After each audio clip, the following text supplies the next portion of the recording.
First ಪಕ್ಕದ ಮನೆಯವ್ರು ಬಂದ್ ಬಾಂಬ್ ಹಾಕಿರು. ಅವ್ರದ್ದು ಇದ್ದಿದ್ದೇ ಬಿಡುಗುರು ಅನ್ಕೊಂಡ್ರೆ ನಮ್ಮವರೇ ನಮಗ್ ಬಾಂಬ್ ಇಟ್ರು. ಇನ್ನು ಈ ರಿಲೇಶನ್ಶಿಪ್ ವಿಷಯಕ್ಕೆ ಬಂದ್ರು, ಇಷ್ಟು ವರ್ಷದಲ್ಲಿ ಕಂಡು ಕೇಳರಿಯದ ಡಿವೋರ್ಸ್ಗಳಾಗೋದ್ವು.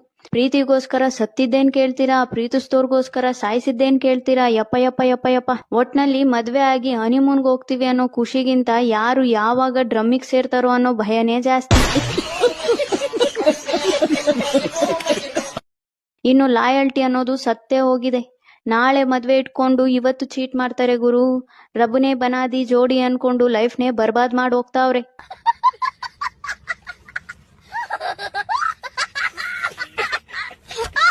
ಒಟ್ನಲ್ಲಿ ಈ ವರ್ಷ ಜನ ಯಾಕೆ ಸತ್ರು ಅಂತ ನಮಗೂ ಗೊತ್ತಾಗ್ತಿಲ್ಲ, ಪಾಪ ಯಾಕೆ ಸತ್ವಿ ಅಂತ ಸತ್ತೋರ್ಗೂ ಗೊತ್ತಿಲ್ಲ. ಇವಾಗ ಜನರಿಗೆ ಬದುಕೋಕ್ಕೂ ಇಷ್ಟ ಇಲ್ಲ, ಬದುಕ್ಸೋಕ್ಕೂ ಇಷ್ಟ ಇಲ್ಲ. ಡಿಪ್ರೆಷನ್ ಅನ್ನೋದು ಎಲ್ರು ತವ್ರ ಮನೆ ಆಗಿದೆ ಈಗ. ಇದ್ರ ಮಧ್ಯೆ ಯಾವ್ದಾದ್ರು ಟ್ರಿಪ್ ಹೋಗೋಣ ಅಂದ್ರೆ ಒಳ್ಳೆ ಬಸ್ ಸ್ಟ್ಯಾಂಡ್ ಅಲ್ಲಿ ಬಸ್ ನಿಂತಂಗೆ ಫ್ಲೈಟ್ಗಳು ನಿಂತವೆ. ಹೋಗ್ಲಿ ಬಸ್ಸಲ್ಲೇ ಹೋಗೋಣ ಅಂದ್ರೆ ಒಳ್ಳೆ ಸಿಲಿಂಡರ್ ಬ್ಲಾಸ್ಟ್ ಆದಂಗೆ ಬಸ್ಗಳೇ ಬ್ಲಾಸ್ಟ್ ಆಗ್ತಾವೆ. ಇನ್ನು ಫ್ಲೈಟ್ ನ ಕೇಳಲೇಬೇಡಿ, ಫ್ಲೈಟ್ ಜೊತೆ ನಮ್ ಜೀವನೂ ಹಾರೋದ್ರೆ ಅನ್ನೋ ಭಯ ಬೇರೆ ಸ್ಟಾರ್ಟ್ ಆಗಿದೆ.